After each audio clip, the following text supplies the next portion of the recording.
सचिन पायलट मुख्यमंत्री क्यों नहीं बन पाए? राजस्थान की सत्ता का सबसे बड़ा राजनीतिक रहस्य आखिरकार क्या है? राजनीति में कहावत है, चुनाव जनता जिताती है, लेकिन मुख्यमंत्री हमेशा जनता तय नहीं करती। साल 2018 राजस्थान में कांग्रेस सत्ता में लौटती है, 100 सीटें, बीजेपी 73 पर रुक जाती है।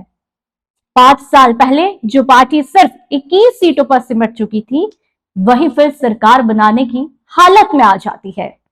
लेकिन असली सवाल चुनाव का नहीं था, असली सवाल था मुख्यमंत्री कौन बनेगा। अगर चुनाव प्रचार के सबसे चर्चित चेहरों में सचिन पायलट थे, अगर वे 2014 से प्रदेश कांग्रेस के अध्यक्ष भी थे, अगर उन्होंने संगठन को फिर से खड़ा किया, तो मुख्यमंत्री की कुर्सी आखिरकार उनके पास क्यों नहीं पहुंची? क्या उनके साथ राजनीतिक अन्याय हुआ, या फिर कहानी उतनी सीधी नहीं थी जितनी सोशल मीडिया पर दिखाई जाती है? तो आज हम इस सवाल की परतें खोलेंगे। कहानी 2018 से नहीं बल्कि 2013 से शुरू होती है। साल 2013 जब राजस्थान विधानसभा चुनाव होते हैं और कांग्रेस मात्र 21 सीटों पर सिमट जाती है। ये सिर्फ एक हार नहीं थी, ये संगठन के टूटने का संकेत भी था। और इसके बाद कांग्रेस ने प्रदेश अध्यक्ष बनाया सचिन पायलट को। उनके सामने सबसे बड़ा लक्ष्य था संगठन को फिर से जिंदा करना। और अगले 4 सालों में लगातार यात्राएं, कई बैठकें, स्थानीय आंदोलनों में भागीदारी और संगठनात्मक पुनर्निर्माण भी होता है। फिर 2018 तक कांग्रेस फिर मुकाबले में लौट आती है। लेकिन राजनीति में मेहनत और सत्ता हमेशा बराबर नहीं चलती। चुनाव जीतने के बाद असली चुनाव शुरू हुआ और परिणाम भी आते हैं।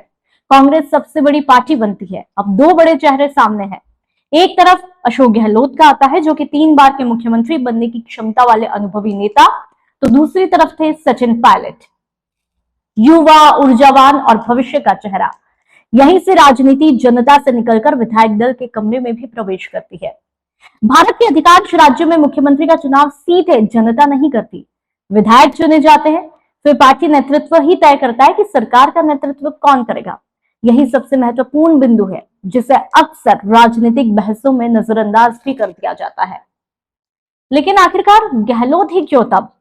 राजनीतिक विश्लेषकों के मुताबिक जो कुछ बताते हैं, उस समय 4 बड़े कारण चर्चा में रहे थे। पहला, विधायक दल में वरिष्ठ नेतृत्व का प्रभाव। दूसरा कारण रहा था गहलोत का प्रशासनिक अनुभव। और तीसरा कारण रहा था निर्दलीय और सहयोगी विधायकों के साथ में समन्वय की क्षमता।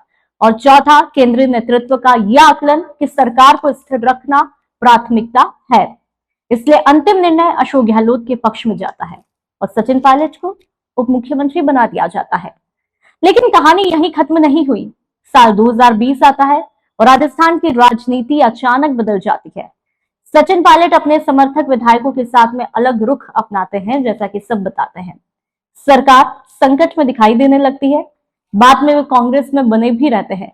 लेकिन एक बात साफ हो जाती है कि पार्टी के भीतर नेतृत्व को लेकर मतभेद सार्वजनिक हो चुके हैं। यहीं से मुख्यमंत्री बनने की संभावना और जटिल होती चली जाती है।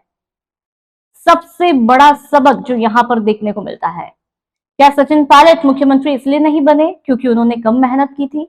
उपलब्ध तथ्यों से ऐसा निष्कर्ष कतई अभी तक तो नहीं निकलता है। तो क्या वे इसलिए नहीं बने क्योंकि कोई एक नेता उनसे ज्यादा लोकप्रिय था? इतना सरल निष्कर्ष भी उपलब्ध साक्ष्य समर्थन नहीं करते। असलियत यह है कि भारतीय राजनीति में मुख्यमंत्री बनने का एक फॉर्मूला केवल चुनाव प्रचार नहीं होता। उसमें संगठन, विधायक, अनुभव, गठबंधन और केंद्रीय नेतृत्व का विश्वास सभी की भूमिका होती है। और यही कारण है कि कई बार चुनाव का सबसे चर्चित चेहरा भी मुख्यमंत्री नहीं बन पाता है। राजस्थान की राजनीति आज भी इस सवाल का सामना करती है। अगर 2018 में फैसला अलग होता, तो क्या राजस्थान की राजनीति भी अलग होती? इस सवाल का कोई निश्चित उत्तर नहीं है। लेकिन एक बात तो तय है, 2018 का मुख्यमंत्री चयन केवल एक नियुक्ति नहीं था, वह कांग्रेस की आंतरिक शक्ति, अनुभव और राजनीतिक संतुलन का फैसला था, जिसकी गूंज आज भी राजस्थान की राजनीति में सुनाई देती है।